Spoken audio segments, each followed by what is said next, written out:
Bonjour à tous.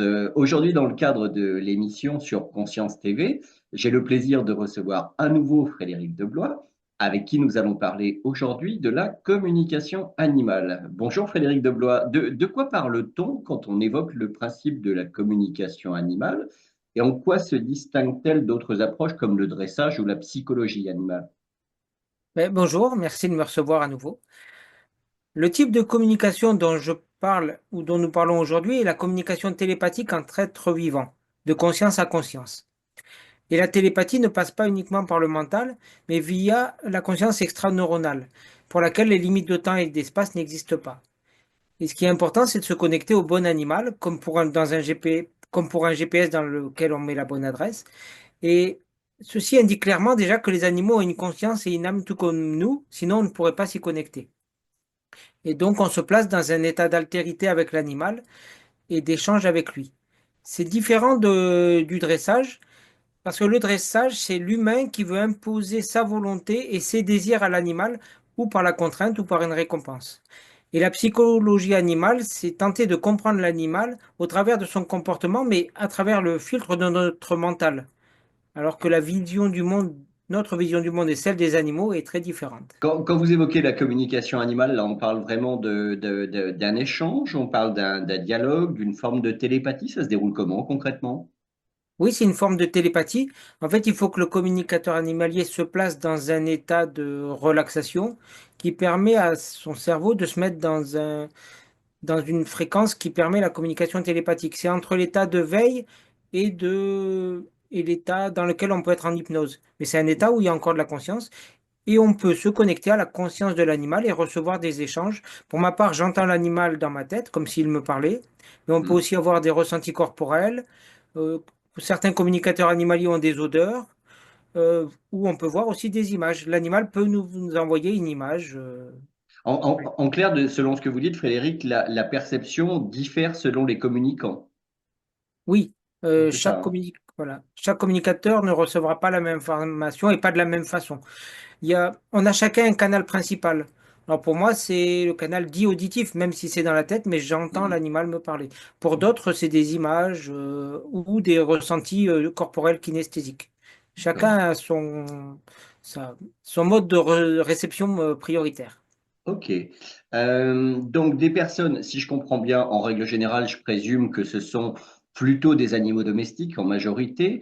J'imagine que ce sont leurs propriétaires ou leurs maîtres qui font appel à vous. Vous pourriez nous décrire en détail le déroulement typique d'une séance de communication animale, alors allant des premières interactions avec l'animal jusqu'à la transmission des messages.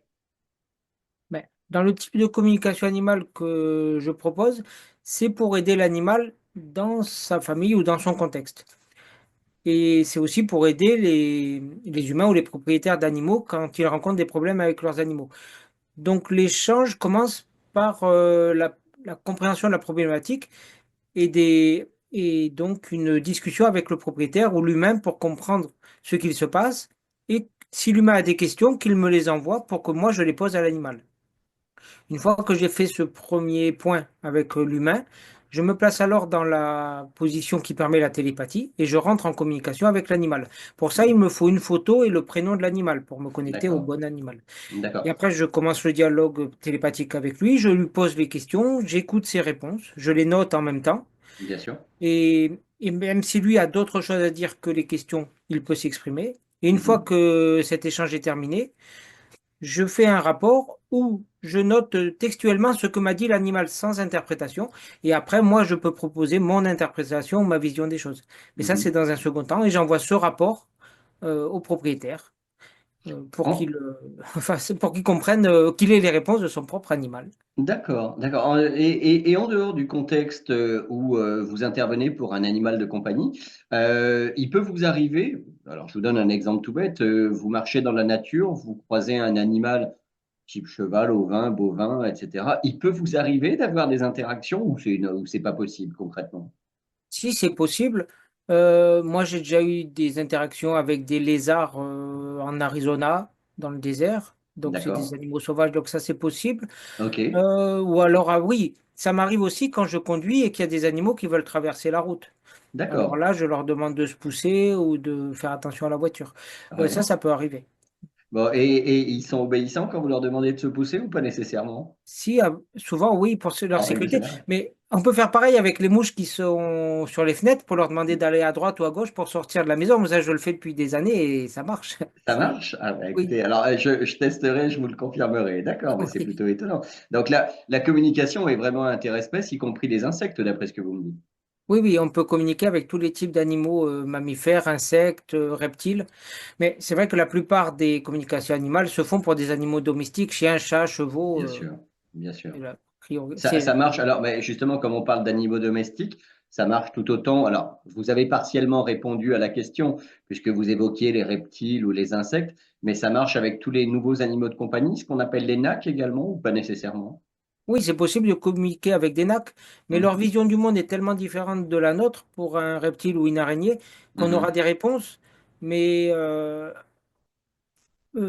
ça peut être utile à la limite pour mieux les comprendre et que nous, on D'accord. s'adapte et qu'on améliore leur mode de vie dans nos appartements. Parce que ce n'est pas forcément des animaux qui devraient vivre dans des cages ou des boîtes. Évidemment. Oui, oui, c'est clair. C'est clair, c'est clair. Bah, d'ailleurs, ça peut être l'expression d'une certaine forme de détresse, j'imagine.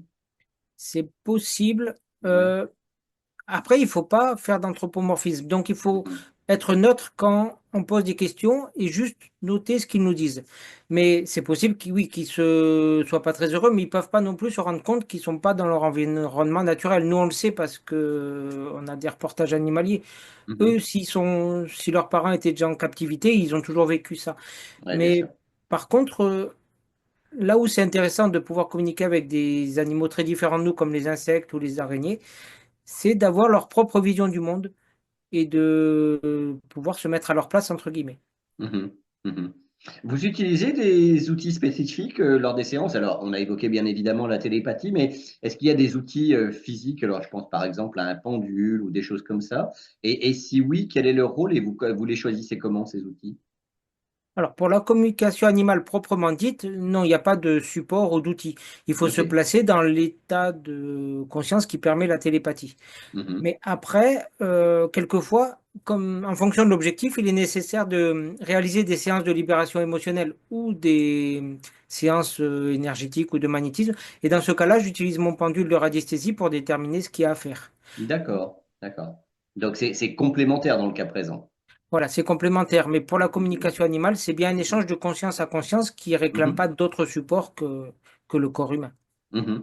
De ce que j'ai compris, la communication animale, vous la pratiquez tout autant à distance. Est-ce qu'elle est aussi efficace qu'une séance en présentiel?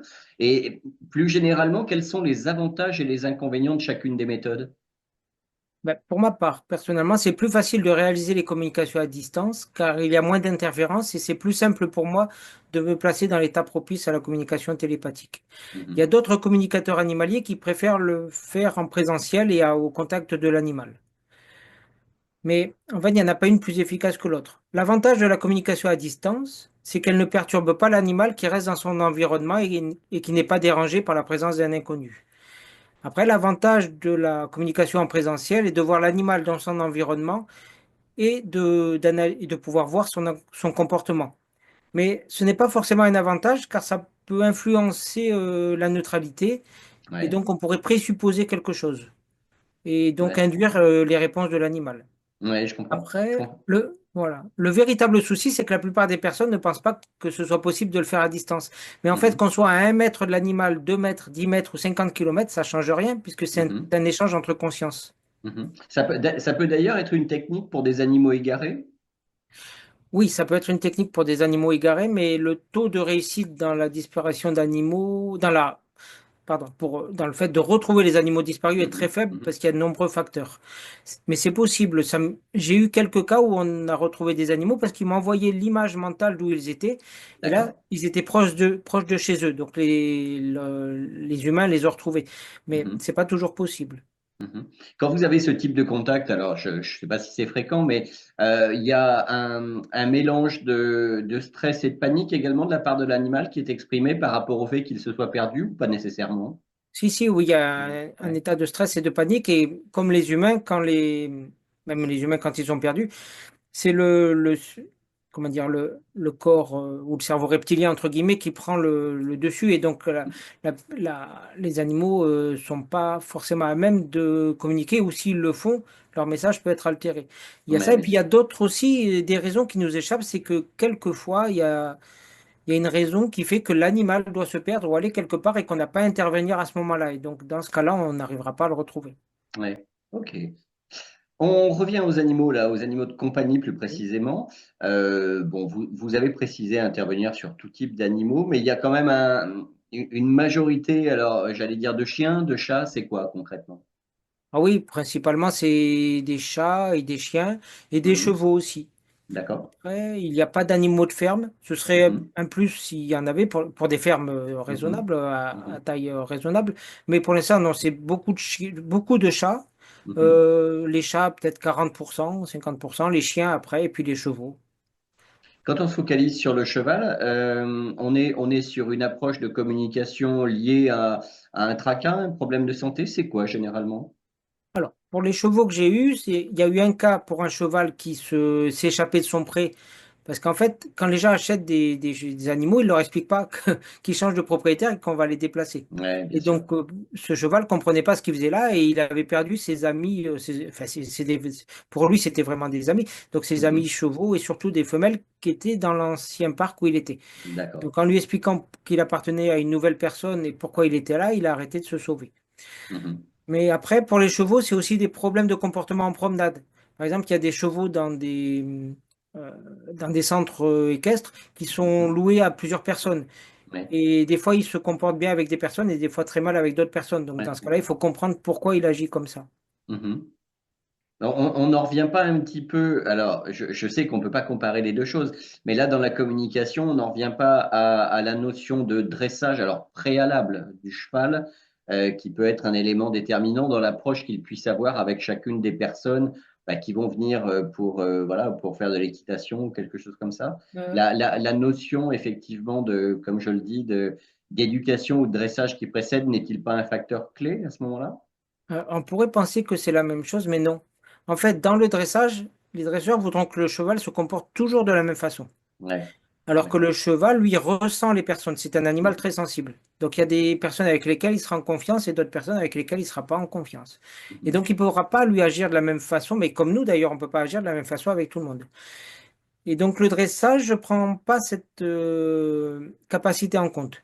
Et donc, l'avantage de la communication animale, c'est de comprendre pourquoi le cheval n'agit pas de la même façon à ce moment-là ou avec telle personne. Ou si Mhm. ça lui rappelle des peurs, ou si la personne a un comportement qui effraie le cheval.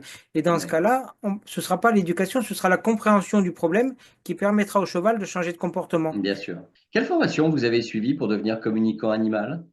Eh ben, j'ai suivi deux formations. Une première formation d'initiation à la communication animale avec France Peria Panchita, d'Animal Mhm. Contact, et la D'accord. seconde avec la fondation Anna Evans, qui était une formation plus longue. Mais alors justement, avant de revenir sur les formations, quand vous étiez plus jeune, même sans formation, vous parveniez quand même à communiquer déjà avec des animaux? Ben, en fait, je l'ai toujours à peu près fait parce que je vous disais tout à l'heure, quand on conduit de dire aux animaux de se pousser, je le faisais souvent avec les papillons pour qu'ils décollent Ok. pour éviter de les écraser ou avec D'accord. les insectes pour les faire sortir. Donc, j'ai toujours à peu près fait ça, oui. Mhm, mhm. Il existe des certifications reconnues en la matière ou pas nécessairement? Non, il n'y a pas de diplôme d'État reconnu. Ce sont des communicateurs animaliers qui ont assez d'expérience pour former d'autres personnes. Quelles sont les limites de la communication animale? Il existe des situations où vous seriez en mesure de refuser une demande ou alors où votre intervention s'avère, j'allais dire, inutile parce que l'animal ne veut pas communiquer, par exemple? Euh, alors, moi, pour ma part, j'ai toujours eu des animaux qui ont répondu. Mais ce Ok. qu'ils disent ne correspond pas forcément à ce que veut entendre l'humain. Ça, c'est Oui, différent. c'est évident. Voilà. Et la communication animale seule permet d'obtenir les réponses de l'animal. Mais quelquefois, c'est pas suffisant s'il faut réaliser un soin énergétique ou une libération émotionnelle derrière. Mhm. Après, l'autre limite, c'est que l'animal peut indiquer des éléments comme des douleurs ou des problèmes articulaires. Et là, c'est plus du ressort du communicateur animalier de trouver la solution, c'est le vétérinaire ou l'ostéopathe animalier. D'accord. Et après, les situations que je peux refuser maintenant, ce sont souvent les disparitions d'animaux. J'en ai fait, mais on a un taux de réussite tellement faible que c'est frustrant en même temps pour le communicateur animalier que pour les humains. Oui, bien sûr, bien sûr. Donc ça, je le refuse pour l'instant. Quel type de résultat vous pouvez attendre d'une séance de communication animale? Vous avez des exemples concrets à nous préciser? Mais oui, les indicateurs de succès se voient au changement de comportement de l'animal. Tout à l'heure, je Mhm. vous parlais du cheval qui s'échappait tout le temps. Après la communication animale, il a arrêté de se sauver D'accord, le ouais, jour très même. efficace en effet. Ouais. Voilà. Mais c'est parce que, en fait, on comprend la problématique de l'animal et on répond à sa demande. Mhm. Donc c'est logique qu'il y ait un changement. Ouais. Après, il y a des animaux qui sont très anxieux, des chiens surtout qui, quand ils sont seuls chez eux et que les maîtres vont travailler, eh ben, ça m'est arrivé de faire des séances de libération émotionnelle et de faire en sorte que l'animal accepte d'être seul et soit rassuré quand il est seul. Donc là, on voit le comportement de l'animal changer et donc il est plus rassuré chez lui, seul, il arrête d'aboyer ou de s'énerver ou d'abîmer les meubles ou autre chose. D'accord. L'autre type de résultat concret, c'est la précision des réponses qu'on peut quelquefois obtenir et qui ne peut être connue quelquefois que par l'humain ou l'animal, mais quelquefois l'humain est très surpris de ce que l'animal comprend de la situation. J'ai eu des cas de familles qui ont déménagé, mais enfin le chien surtout, avait à peu près compris le trajet qu'ils avaient fait en France, ce qui nous paraît impossible en fait. Ouais. Et donc, il avait compris qu'il était parti du nord-est de la France pour arriver dans le sud-est. Bon. Moi, je note ce que l'animal me dit, mais Oui, comment il oui, peut oui. savoir Non, mais ça? c'est vraiment étonnant en réalité. Les problèmes les plus fréquents pour lesquels les propriétaires font appel à vous, c'est quoi en général? Ben, c'est en gros ce que je viens d'évoquer, surtout des problèmes de comportement. Des animaux anxieux quand ils sont seuls, ou des animaux agressifs, ou dont l'attitude change à la suite d'un déménagement ou d'un divorce. D'accord. Après aussi des chevaux qui se comportent mal ou qui sont agressifs en promenade. Et puis aussi Mhm. beaucoup de chats qui ont du mal à être propres ou à utiliser la litière. Mhm. Ça, c'est Là, fréquent. on évoque concrètement le cas d'une famille qui n'aurait qu'un animal. Il peut y avoir une intervention de votre part pour, comment je pourrais vous dire, des interactions entre plusieurs animaux qui ne s'entendraient pas, par exemple, ou qui seraient conflictuels entre eux. Ben oui, comme entre des frères et sœurs qui peuvent se disputer parce qu'il y en a un qui est jaloux de l'autre et tout ça, mais ça peut être la même chose pour un animal. Mettons, s'il y a un chien qui a un jouet et que l'autre chien ou l'autre chat veut le même jouet, ils vont se disputer. Mhm. Et en fait, la solution peut simplement être que chacun ait son jouet, ou aussi pour la nourriture. Souvent, quand les animaux même mangent au même endroit, ben, des fois, il y en a un dominant. Et donc, Oui, si on ne comprend pas leur interaction, on ne peut pas résoudre le problème. Donc, c'est là oui, l'avantage de la communication animale, c'est qu'on a la réponse de chaque animal. Et après, avec le compte rendu qu'on fait au propriétaire, on peut trouver des solutions. Ce que je veux dire, c'est qu'effectivement, il y a des interactions dont on n'a pas conscience entre oui. eux. D'accord. Mais c'est là où, dans l'analyse, il faut laisser tomber le côté anthropomorphique pour plutôt, comment dirais-je, analyser un peu selon l'état d'esprit de la meute, par exemple, qui est plus conforme à l'idée voilà, d'un animal, ne serait-ce qu'un chien, par exemple, quoi. C'est ça? Ben, oui, mais alors la vision des éthologues ou des comportementalistes animaliers va être de dire les chiens réagissent comme ça, les chats réagissent comme ça, le cheval D'accord. fait ci. Alors quelquefois c'est juste, mais quelquefois non.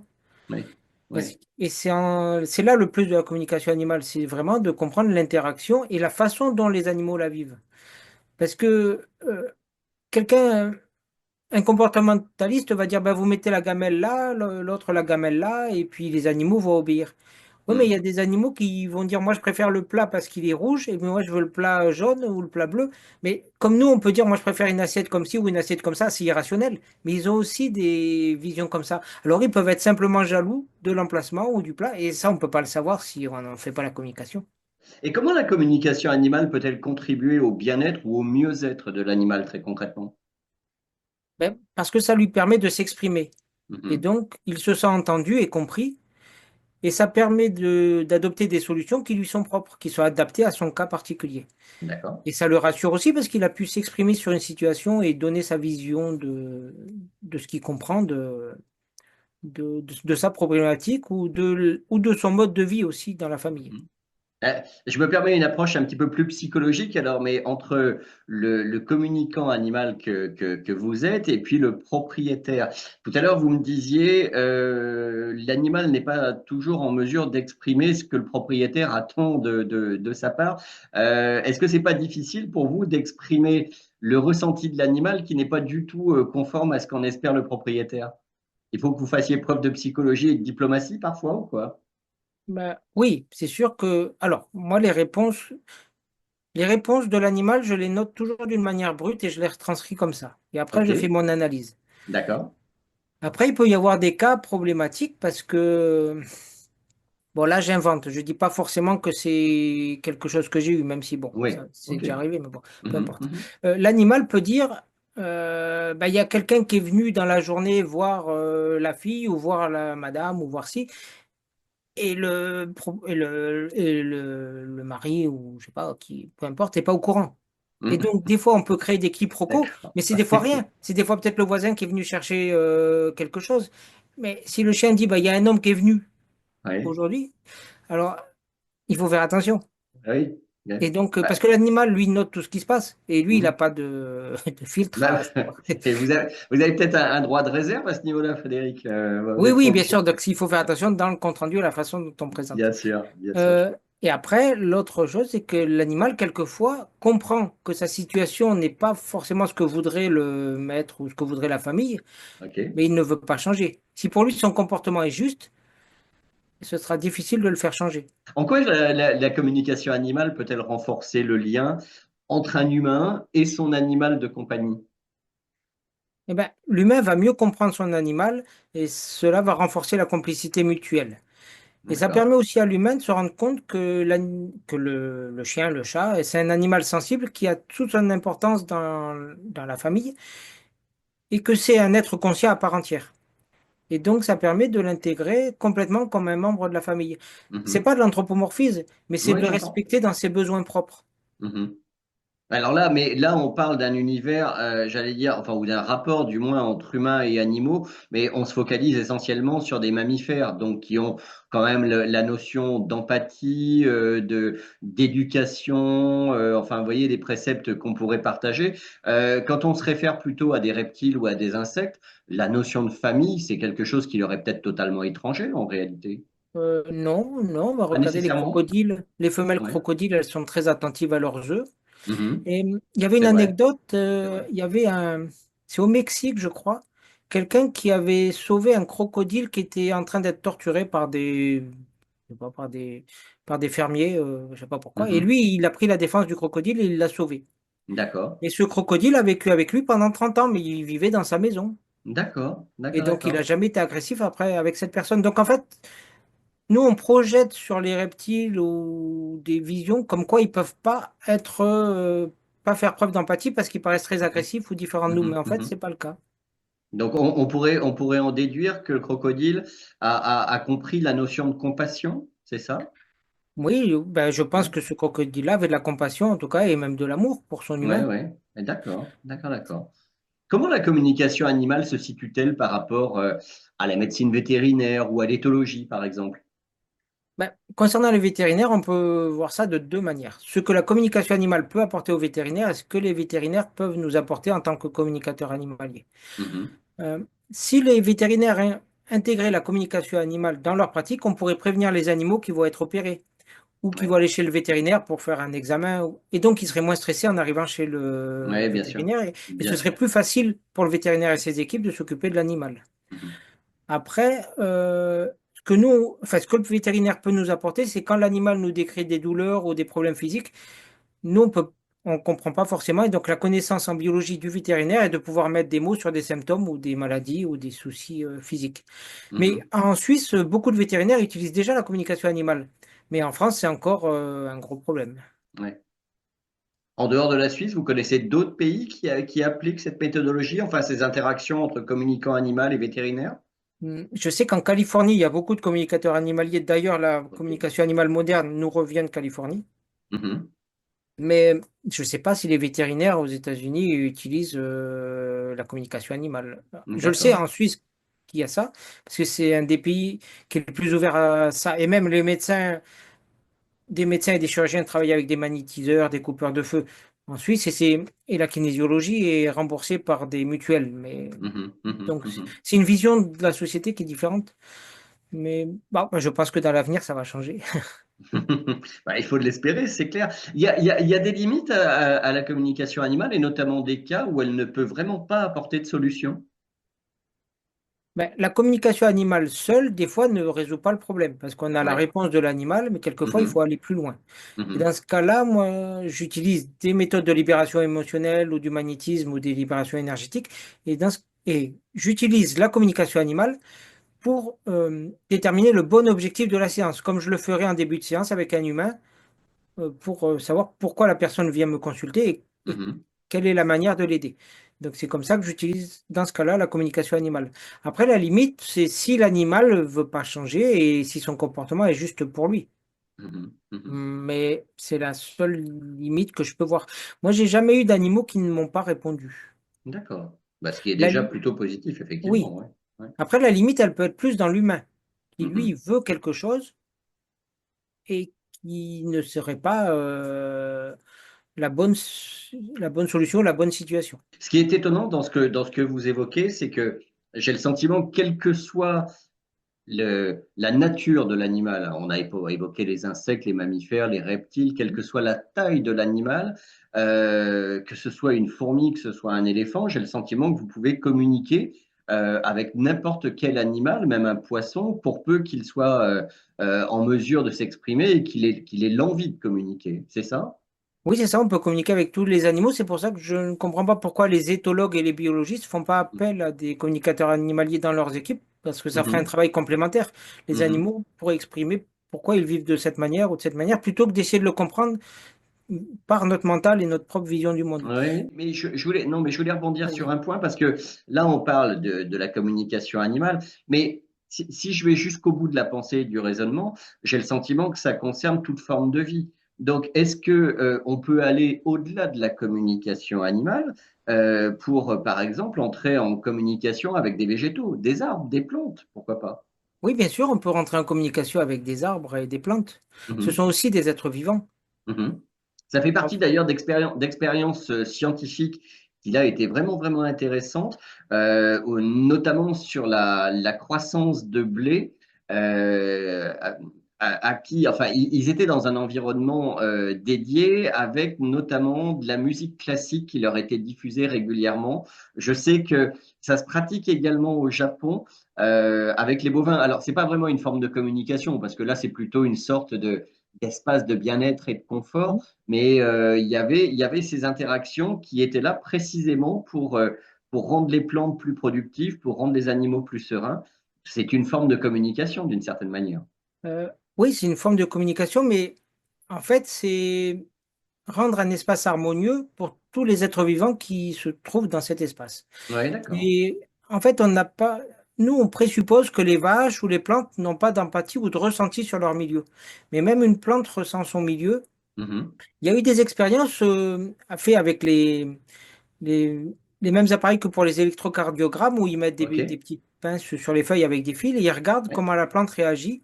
Ouais. Et en fait, ils se sont rendus compte que si quelqu'un arrive avec un briquet près d'une feuille ou un Ouais. sécateur, la plante réagit même si la personne ne coupe pas. Donc, elle Ouais. perçoit en fait l'intention de l'humain. Et donc, même sans, en fait, tout le monde communique déjà avec les plantes et les animaux sans le savoir, parce que les Mhm. animaux enregistrent nos états d'être. Et on le Mhm. voit, en fait, quand on vit avec des animaux, si on rentre stressé du travail ou fâché pour X ou Y raison, l'animal le ressent tout de suite. Il vient nous voir pour essayer de nous consoler, ou alors il est triste. Eh bien, les plantes réagissent aussi. Ça se voit moins sur les plantes parce que leur métabolisme est beaucoup plus lent, mais elles y Mhm. réagissent aussi. On peut communiquer réellement avec une plante ou un arbre qui a sa propre conscience et qui peut réellement s'exprimer, en fait, Mhm. même si ça nous échappe. Oui, Ça me fait pardon. penser à une anecdote. Je ne sais pas si vous en avez déjà entendu parler, qui s'est déroulée au début des années 2000 dans une réserve africaine. Alors, je vous la raconte en 30 secondes, hein. C'était des scientifiques qui avaient observé une forte mortalité des antilopes et n'en comprenaient pas nécessairement les raisons. Donc, du coup, ils s'étaient intéressés aux causalités, donc en pensant que ça pouvait d'abord être un prédateur, mais pour s'apercevoir que les antilopes n'étaient ni égorgés, ni abîmés d'une quelconque manière. Après, ils se sont focalisés sur l'alimentation, donc du coup, un virus éventuel n'arrivait pas à trouver l'origine du problème. Et puis, un scientifique dont je ne connais pas le nom s'est penché à nouveau sur l'alimentation pour s'apercevoir que ce que les antilopes consommaient en majorité, c'était des acacias. Et ils se sont aperçus que les acacias étaient, comment dirais-je, en déclin parce que proportionnellement, au contraire, le nombre d'antilopes était en croissance. Et donc, les acacias avaient communiqué entre eux de manière à ce qu'au moment où les antilopes consommaient des acacias, et les acacias augmentaient leur tanin pour que ce soit indigeste pour les antilopes, et ce qui a provoqué cette forte mortalité. Donc, du coup, il a fallu admettre scientifiquement que les plantes étaient en mesure de se défendre de leur manière, et puis par ailleurs, qu'elles étaient en mesure de communiquer entre elles, puisque visiblement, les différents acacias étaient informés et avaient la même réponse par la croissance des tanins au moment où les antilopes venaient. Voilà, Oui, c'est une anecdote, je ne sais pas si vous la connaissiez. oui, Moi, oui, ça m'a épaté, hein, franchement. oui, c'est un système de défense des arbres. Et en fait, oui, ils émettent ce tanin et les autres arbres le ressentent et Ouais, réagissent. Oui, ouais, mais c'est vraiment surprenant. oui, c'est surprenant. Mais en fait, les arbres ont un système racinaire aussi très développé. Mhm, Et en fait, toute la forêt communique entre elles via les arbres et les champignons. Et donc, il y a mhm. déjà un échange de communication entre les champignons et les arbres et les D'accord. bactéries. Donc, il y a Ouais, une symbiose entre tout ça qu'on commence à peine à comprendre. ouais. Bon, pour résumer, tout le biotope est interactif. Oui, tout le Ouais, biotope est interactif et conscient. ouais, C'est pour d'accord. ça Bah, que ça, si la science, ouais, juste je dis ça, enfin, si les scientifiques intégraient des communicateurs animaliers comme moi ouais, dans leurs équipes, ouais. on progresserait plus vite. Ouais, c'est évident. Mais alors, ce qui m'amène à la question un petit peu piège, à savoir que j'ai le sentiment quand même que la communauté scientifique ne reconnaît pas la communication animale. Non, il y a non, la plupart des scientifiques ne veulent pas la reconnaître. Pourtant, Mhm, ça a été prouvé par des expériences en URSS, où ils ont mhm, placé des personnes sur Terre et des personnes dans un sous-marin, et les personnes communiquaient entre elles, et il y a eu des résultats objectifs. Et il y a mhm, aussi les projets de vision à distance de Remote Weaver, qui s'appelle Stargate, qui ont mhm. été développés avec l'Institut Monroe aux États-Unis. C'était fait pour D'accord. la CIA et de l'espionnage, mais il y a des résultats concrets. euh, Factuels, qui sont Mhm, vérifiables. Et Pierre mhm. Jovanovic en parle dans son dernier livre 888. D'accord. Là, vous faites référence à la télépathie dans le cas présent, c'est ça, hein? Oui, c'est une forme de télépathie et de Ok, projection de sa conscience à distance. ok, ok, ok. Et donc, c'est de la télépathie. Et donc, mais même la science peut le prouver actuellement. Mhm, mhm, En fait, si on étudiait les comptes rendus des communicateurs animaliers d'une manière statistique, mhm. on pourrait prouver que les réponses sont vraies et justes. Mais cela, ça obligerait les scientifiques à remettre leur vision du monde, Ouais. à transformer leur vision du monde. Ouais. C'est une question de dogme là dans le cas Oui. présent, effectivement. Oui, oui, non, mais je comprends très très bien. C'est-à-dire que les faire sortir de leur cartésianisme et leur raisonnement, c'est remettre en cause une majorité de leurs principes sur lesquels le rationnel et l'irrationnel s'associent, mais eux ne veulent pas entendre parler de l'irrationnel. Non. Mais ils ne C'est sont ça, pas hein? vraiment cartésiens parce que Descartes Oui, disait qu'il fallait savoir faire table rase. c'est pas Euh, faux.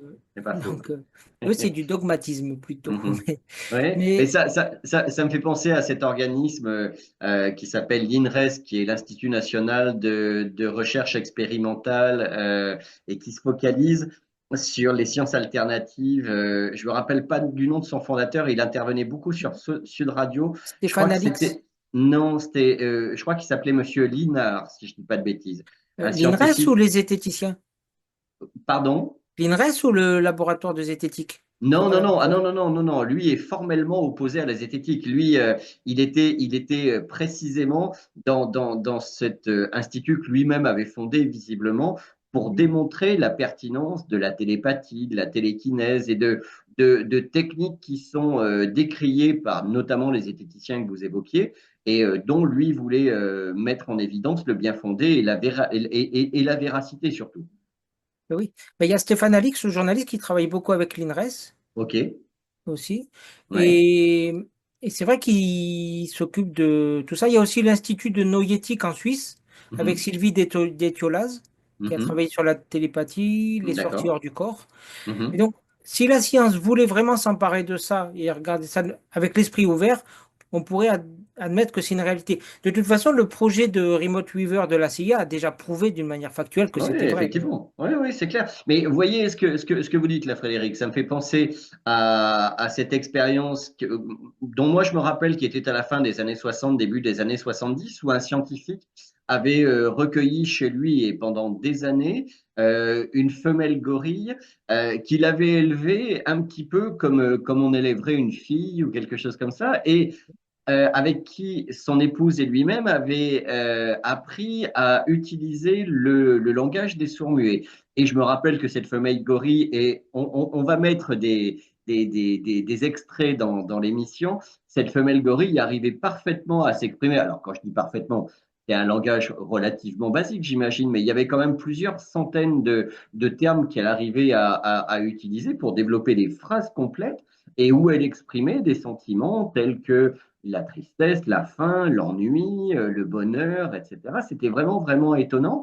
Et moi, j'avoue que alors, là, on est vraiment sur une communication avérée, ce qui démontre bien que à partir du moment où on est sur, par exemple, des singes, on peut aller très loin, j'imagine, dans la communication. Mais c'est une évidence qu'on peut communiquer avec les animaux. Ah oui, on peut. Bah alors, les primates ont un cerveau très développé comme nous, donc elle avait Oui. elle comprenait que des symboles abstraits pouvaient Mhm. exprimer une idée. Bien sûr. Donc ça, donc c'est une forme de grande intelligence et elle Mhm. exprimait vraiment ce qu'elle voulait dire. Mais dans la communication animale, en fait, il y a une sorte de traducteur instantané de conscience à conscience, ce qui fait OK. qu'on peut communiquer avec tous les types d'animaux. Mais encore Mhm. une fois, c'est vrai que des animaux très différents de nous vont avoir des réponses qui peuvent nous étonner ou qu'on va pas forcément comprendre. On va les entendre, les Ouais, bien noter, sûr. mais on peut ne pas, oui, bien les appréhender. Mais comme eux Mhm. Mhm. n'apprennent pas forcément notre mode de vie toujours. Est-ce qu'un message ou une communication peut s'avérer confuse, avoir du mal à être décodé, que ce soit de la télépathie, que ce soit par l'image, en fait, ce qu'exprime l'animal n'est pas aussi clair que vous le souhaiteriez concrètement. Non, l'animal, lui, va exprimer ce qui lui semble juste. Et comme moi, Mhm. j'entends les mots, c'est comme si Mhm. l'animal me parlait. Je vais noter ce qu'il va me dire. Ça va être clair. Ce qui peut être difficile, c'est l'interprétation qu'on peut en faire ou ce qu'on Ouais. attend de la communication. Mhm. Mhm. Voilà. Il faut pas projeter en fait quelque chose sur l'animal. Il faut juste enfin, accepter ce qu'il nous envoie. C'est pour ça que c'est une vision différente aussi de la science moderne qui est née à la fin de la Renaissance, où on a mis l'homme au-dessus de tout et l'homme Mhm. qui doit Mhm. tout dominer. Là, on revient à une forme d'équité même si l'homme est peut-être plus développé intellectuellement pour la science, pour les techniques, pour fabriquer des Mhm. machines, Mhm. mais il faut quand même se placer dans un état d'équilibre et d'équité avec tous les autres animaux et accepter de les prendre comme ils sont. Mhm. Et c'est à nous, à la limite, de changer un peu notre vision du monde pour leur faire une place. Et pas toujours les dresser pour qu'ils vivent Ouais, bien comme nous sûr. on veut. C'est Bien ça la sûr. différence. Et c'est pour ça que la communication animale est pas forcément acceptée encore par les dresseurs ou certaines personnes, parce qu'ils en restent à dominer l'animal et je veux que l'animal fasse ça pour moi. Mhm. Mhm. Mais ça m'amène à une question toute bête, et j'y reviens parce que tout à l'heure, en début d'émission, on a évoqué les nouveaux animaux de compagnie. Alors, je ne sais pas si le cas vous est arrivé, mais concrètement, qu'est-ce que peut exprimer une araignée? Là, j'avoue que j'ai du mal à comprendre ce qu'elle peut éprouver, dire, parce que sa vision du monde est très, très basique. Ça se limite à sa toile, j'allais dire à la faim, aux prédateurs éventuels. Ça peut être quoi? Euh, j'ai rarement fait des araignées, sauf pour les Oui, oui, ben, mettre je comprends. dehors, tout ça, Ouais, voilà. mais ça peut, si elle peut exprimer, si elle se sent bien où elle est ou pas, si elle a assez à Mhm, manger ou mhm, pas, mhm, mhm. ça peut être des éléments basiques, OK. mais peut-être qu'elle observe aussi son environnement. Mhm. Et Oui, donc, elle oui, peut pourquoi exprimer pas. sa vision de ce qu'il y a. Mhm, Et donc, en fait, non, les animaux sont beaucoup plus développés que ce qu'on imagine. Dans le désert du Sahara, les scorpions regardent le ciel pour s'orienter, ils regardent les étoiles. Ça ne veut pas ouais, dire qu'ils d'accord. comprennent ce qu'est une étoile, mais en tout cas, ils Mhm. regardent le ciel. Ouais, il se repère. Ok, Ils se ok. Non, mais repèrent. c'est intéressant.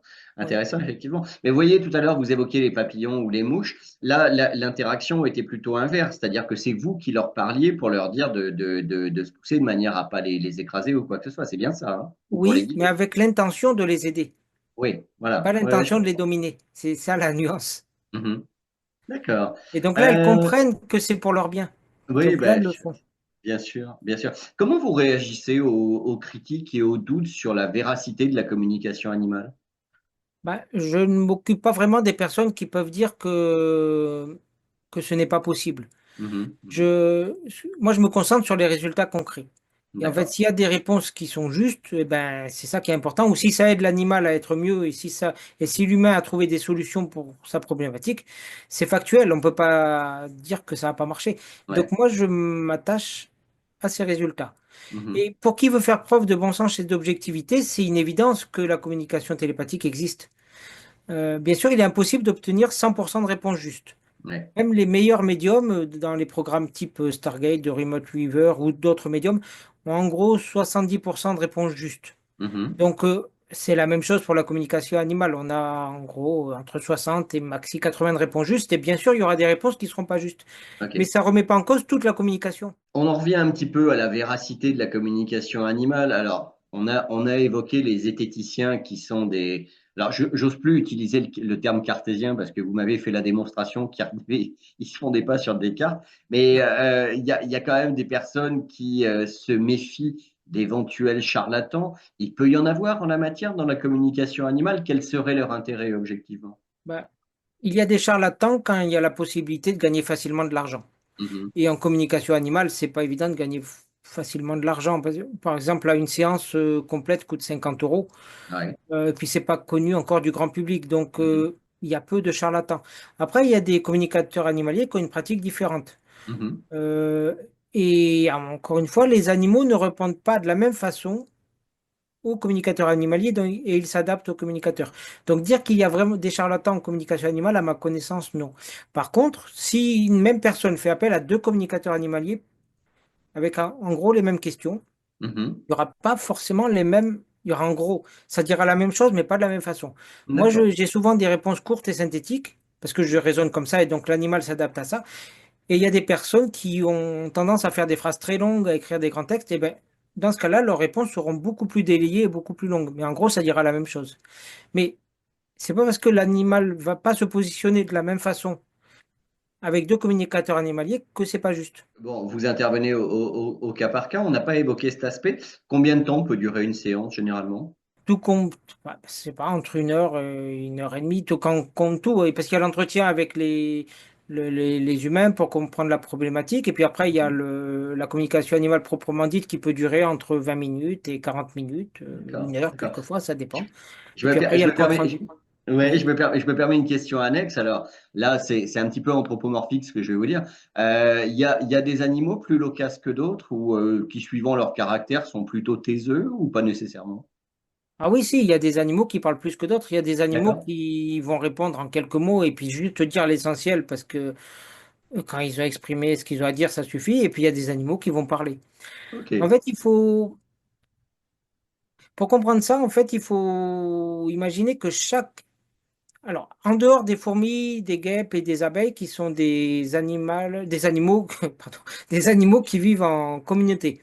Et là, Ok. il y a une conscience groupe. D'accord. Et donc là, on peut rentrer en communication avec une fourmi ou une Mhm. abeille, Mhm. mais c'est vrai que l'interaction sera limitée. Elle va juste dire D'accord. qu'elle comprend de son monde. Mais après, on peut rentrer en communication avec l'esprit groupe fourmi ou l'esprit groupe animal. Et dans ce Ok. cas-là, c'est une conscience supérieure, on aura beaucoup plus d'informations. On pourrait comparer chaque insecte, par exemple, donc une ruche ou une fourmilière, à une fourmi ou une abeille égale un neurone. Je schématise, hein, mais ce serait à peu près ça Non, dans l'idée. non, parce que chaque individu Hmm. a une part de libre arbitre très limitée par D'accord. rapport à nous, mais Ok. elle en a quand même Ok. une. Ok. Donc on peut Ok. rentrer en communication avec une seule fourmi. D'accord. Mais D'accord. elle pourra dire que ce qu'elle comprend de son monde qui sera très Bah, bien limité parce sûr. que c'est Mais la bien sûr. reine qui contrôle tout. Bien sûr. Mais elle aura quand même une personnalité différente de l'autre fourmi. Et par contre, quand on prend des animaux type chien, chat, ou un gorille ou un singe, là, c'est un Mhm. animal à part entière qui a son propre corps, sa propre âme et sa propre conscience supérieure. Mhm. Et là, il y a des Mhm. personnalités différentes. Et donc, et comme pour les humains, il y a des animaux bavards, d'autres pas bavards, d'autres que ça ennuie de répondre, d'autres qui sont très contents de répondre. Mhm. Ça Et me fait donc, rebondir, ça me fait rebondir sur une question plus métaphysique. Là, vous disiez chaque fourmi ou chaque abeille dispose de son libre arbitre et une conscience individuelle, mais laquelle se fond dans la conscience Mm. collective. On peut se demander si la totalité du biotope ne correspond pas à la conscience collective de Gaïa ou de notre planète mère qu'on appelle la Terre. Mm. Après, il y a peut-être un égrégore collectif. Ouais, En c'est fait, ça, hein. ce qui est certain, c'est qu'il y a un esprit. Les chamans parlent d'un esprit animal, Mhm. c'est-à-dire un même esprit pour tous les chiens, un même esprit Ok, pour tous les chats, et il y a d'accord, sûrement la même chose pour tous les humains. Et donc, il y a un d'accord. égrégore humain. Et donc, on influence cet égrégore par notre mode de vie et on est influencé par cet égrégore aussi. Donc Ok. ça existe. Et effectivement, on pourrait rentrer en communication avec cet égrégore. Mhm. Mais oui, ça apporterait des réponses différentes, mais ce serait une réponse globale. Mhm. On en revient un petit peu à la communication animale parce qu'on a évoqué tout à l'heure l'approche du côté vétérinaire. Quel avenir vous imaginez pour la communication animale? Vous pensez que celle-ci pourrait être un peu mieux intégrée et que son action soit facilitée pour notamment les interactions avec les animaux? Bah, oui, si les vétérinaires nous intégraient dans leur pratique, ça rendrait les soins beaucoup plus faciles et on pourrait prévenir Mhm. les animaux, encore une fois, de ce qui va leur arriver. De même pour la communauté scientifique, on ferait des grands bonds en avant, parce que ça permettrait d'avoir le retour de la nature sur notre façon de vivre et ce qu'on fait Mhm. et de faire des politiques plus harmonieuses. Ouais. Euh, Parce que là, on fait des politiques environnementales, mais en partant de ce qu'on veut nous. Et donc, c'est pas forcément adapté. Tandis que Ouais, si je on comprends. exprimait à la forêt, aux animaux, nous, on a besoin de ci ou de ça, ou de faire une mine pour récolter les minerais, pourquoi pas? Et on a besoin de le faire. Mais si on expliquait ça à la nature en disant, mais maintenant, on va faire ça, et comment on peut réparer derrière, Mhm. alors ce serait beaucoup plus efficace. C'est Tandis évident, que c'est là, on évident. prend les choses et puis on laisse comme ça derrière sans comprendre que tout est conscient, en fait. Et Ouais. donc, on pourrait faire des politiques beaucoup plus harmonieuses pour tout le Ouais, monde. ouais, ouais. Ça m'amène à une question complémentaire. On a parlé d'animaux de compagnie, vous avez parlé de communication avec des animaux dans la nature. Et les animaux d'élevage, on en fait quoi là concrètement? On peut communiquer avec eux? Euh, oui, on peut communiquer avec les Je animaux parle, d'élevage. alors, quand je dis d'élevage, je parle d'élevage industriel notamment, vous voyez? Ben, oui, mais les personnes qui font des élevages industriels s'occupent pas de savoir si les animaux sont bien, ils veulent juste Ouais, faire de la production de viande oui, à bas coût. ouais. Donc, C'est bien le problème. D'ailleurs, je ne suis pas persuadé qu'en fonction des réponses animalières que vous obtiendriez, ça fasse nécessairement changer d'avis les industriels qui travaillent dans la matière, quoi. C'est bien le problème, en fait. ben, en fait, je pense qu'il y a deux. Alors, sur le moyen long terme, Mhm, il y a déjà le positionnement des consommateurs. Il faut que les gens, euh, enfin, ça c'est mon opinion personnelle, mhm. il faudrait que les gens qui mangent de la viande, ce qui est mon cas aussi, mais moi je sélectionne la viande que je mange. Aille D'accord. plutôt chez les petits commerçants, les bouchers. Il faut attention aux animaux qu'ils achètent et qui sélectionnent. Et il y a des bouchers qui sélectionnent que des petits élevages où les animaux sont respectés, où ils vivent plus Mhm, longtemps. mhm. Et il y a aussi des abattoirs qui se déplacent maintenant dans les fermes. C'est en train de revenir. Donc comme ça, il y a quasiment plus de souffrance animale. Oui, Et donc d'accord. si on développait cette filière plus et que tous les consommateurs jouaient le jeu, eh ben, Mhm. automatiquement, les grands élevages industriels disparaîtraient parce qu'il n'y aurait plus Ouais. de demande. Mhm, mhm, mhm. Donc Ouais, c'est ouais, c'est logique. donc c'est aux consommateurs par leur propre. Ça, c'est de la vraie politique, c'est la politique de tous Mhm. les jours, c'est notre positionnement qui fait que le monde change. Bien sûr. Après, faire changer les industriels, bah, ce sera difficile. C'est ce que je voulais dire, c'est-à-dire que je doute fort un industriel fasse nécessairement appel à un communicant animal parce que son seul intérêt à lui, c'est le profit et pas nécessairement la qualité ou le bien-être animal. Oui, mais là, Ouais. parce que soit on choisit de faire travailler des sociétés comme McDonald's ou KFC ou je sais pas quoi, où on sait que ni les salariés ni les animaux ne sont respectés. Mhm. Soit on choisit des élevages plus Oui, traditionnels comme vous le et disiez, ouais, ouais, ouais. voilà. Et donc c'est Effectivement, avec l'abattage que vous évoquiez qui se fait à domicile, déjà on évoque la souffrance du transport sur de longues distances et oui, le stress et le mal-être de l'animal qui est complètement déraciné. Ça, c'est un oui, très c'est bon ça. exemple. Oui, c'est. Mais encore une fois, c'est par le local et notre action individuelle qu'on peut changer le collectif. Parce que tout le monde Mhm. dit on peut rien changer, mais si, le monde est ce qu'on en fait en fait. C'est clair, c'est clair. Je reviens à ce que vous me disiez au tout début, puisque vous évoquiez votre communication avec des lézards, avec les mouches et les papillons. Mm. Mais ça, c'était vraiment. pas professionnel, je veux dire, vous faisiez ça naturellement d'une certaine manière. Qu'est-ce qui vous a conduit à vous intéresser vraiment à la communication animale et puis à franchir le pas pour en faire un métier? Ben, je me suis toujours senti proche des animaux et quand Mhm. j'étais enfant, ils s'approchaient de moi avec confiance. D'accord. Et après, j'ai toujours su que ce que disait Saint François d'Assise, qui évoquait qu'il parlait directement aux animaux, était vrai.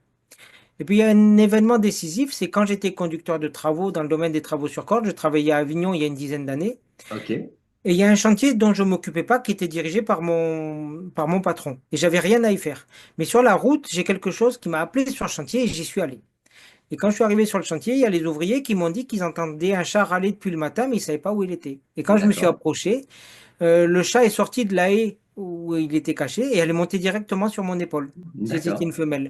Et OK. après, elle est restée sur mon épaule. Et je suis monté à l'échelle avec elle, elle n'a plus bougé. Et donc après, je l'ai adoptée.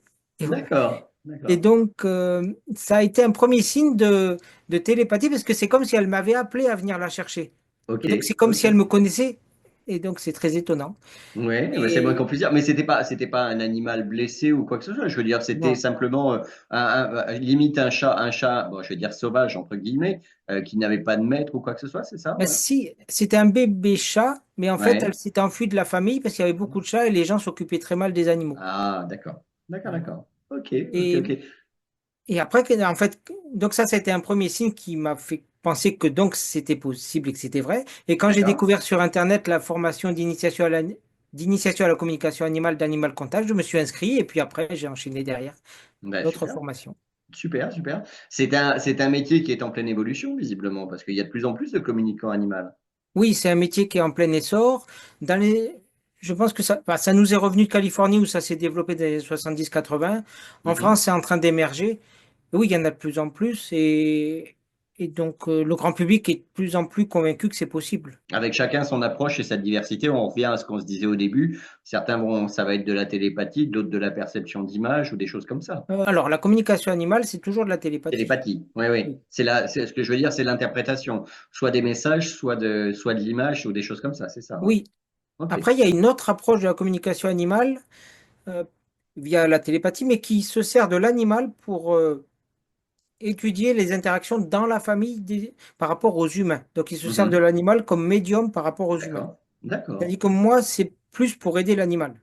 Donc, il y a ces deux approches qui sont différentes mais complémentaires. Très bien. Une dernière question, afin j'allais dire, d'encourager les personnes propriétaires d'animaux, par exemple, à faire appel à vos services.